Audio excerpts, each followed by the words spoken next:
Министерство по федеративным отношениям и внешним связям Республики Саха-Якутия присоединяется к акции, объявленной Якутским Саха-информационным агентством в рамках Года литературы, для оказания посильного содействия приобщению как можно большего числа людей к высокой литературе. И мы сегодня прочитаем небольшое стихотворение великого русского поэта Александра Сергеевича Пушкина в преддверии его дня рождения. Тем более содержание стихотворения в какой-то степени отражает и наш коллектив, молодой, дружный и очень креативный.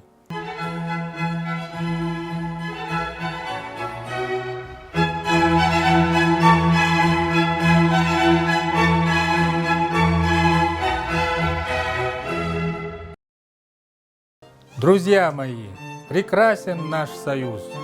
Надеюсь, еще долго будем вместе.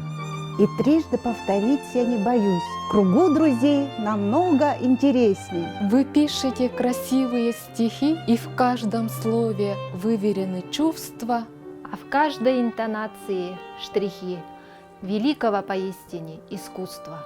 Я в диспутах участвую, как все, и рад принять участие в вашем споре. От всех стихов во всей своей красе душа моя летает на просторе. И если чуть добавить теплоты, без зависти, открыто и без лести, без всякой нам ненужной суеты, хочу, чтоб соблюдали кодекс чести. Друзья мои, прекрасен наш союз, пусть дружба между нами не иссякнет.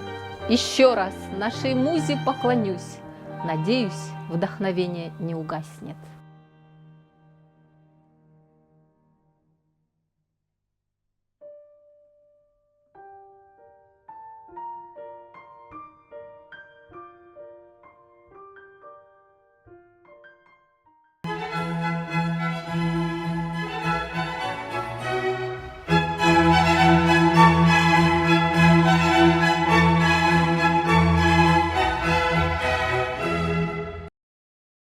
Министерство по федеративным отношениям и внешним связям Республики Саха-Якутия поздравляет всех с Годом литературы в Российской Федерации и призывает присоединиться к акции Якутского Саха-информационного агентства по популяризации литературы в нашей стране.